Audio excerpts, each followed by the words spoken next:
এই যে তোরা কোটা আন্দোলনের জন্য আন্দোলন করতেছিস রাজপথে, তা আন্দোলন করে কোনো লাভ আছে, ফায়দা আছে?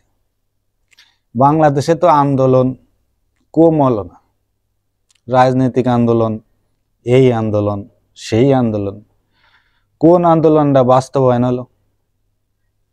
সাধারণ জনগণের জন্য চাকরির জন্য কোটার আন্দোলন করা, এটা আমিও পক্ষ দিই, এটা ভালো। এই যে মুক্তিযোদ্ধা আছে 30% কোটা, চাকরির কোটা, তা মুক্তিযোদ্ধা কারা? ওই তো রাজাকার যারা, তারাই তো মুক্তিযোদ্ধা। জেনুইন মুক্তিযোদ্ধার ফলাফল আছে 30 কোটা। নারী 10%, জেলা 10%, ক্ষুদ্র গোষ্ঠী 5%, প্রতিবন্ধী 1%। এই যে আর 4% আছে, এইটা ঠিক আছে। আচ্ছা, তোরা আন্দোলন করতেছিস, মানে নিলাম তোরা আন্দোলন করতেছিস, কর। মনে কর তোদের আন্দোলন সাকসেস হলো, কোনো কোটা থাকলো না, কোটা ভিত্তিক থাকলো না জনগণের জন্য। এবার তোরা চাকরিতে যা, চাকরির জন্যই করবি তো, অ্যাপ্লাই করবি তো।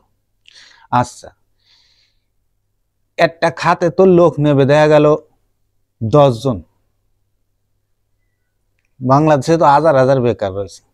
এই যে অ্যাপ্লাই করলি, 50,000, 60,000 এক লোক অ্যাপ্লাই করলো,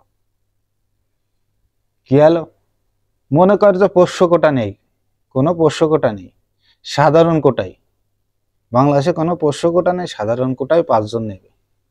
তাহলে ফলাফল কি হলো?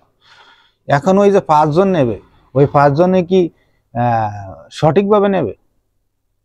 আরে হালার বালারা, ওই 5 জনেই তো ঘুষ দিয়ে নেবে। তাহলে যে তোরা এই যে দাবি করতেছিস, সেই দাবি করে ফলাফল লাভ কি? মারামারি গুটি করে কোনো লাভ আছে?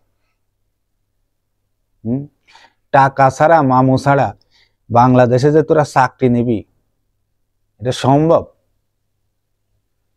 হ্যাঁ, ও তো উপরের তো স্বয়ং যদি কেউ নাইমেও আসে, তাও সম্ভব না। বাংলাদেশের যে পরিস্থিতি, এই মারামারি কাটাকাটি করতেছিস, ঠিক আছে, আন্দোলন করা ভালো, হোক সফল হোক আর না হোক সেটা পরের বিষয়, কিন্তু আন্দোলন করা ভালো। করো আন্দোলন, চালাও, দাও সাকসেস হতে পারো কিনা। আমার তো মনে হয় সম্ভব না সাকসেস। আমিও আন্দোলনের পক্ষে, যে সাধারণ মানুষ তাদের ন্যায্য অধিকার ফিরে পাক, ভালোভাবে দেশটা চলুক, আন্দোলন চালাই যান। আমিও আপনাদের আন্দোলনের পক্ষে যে থাকবো ইনশাআল্লাহ।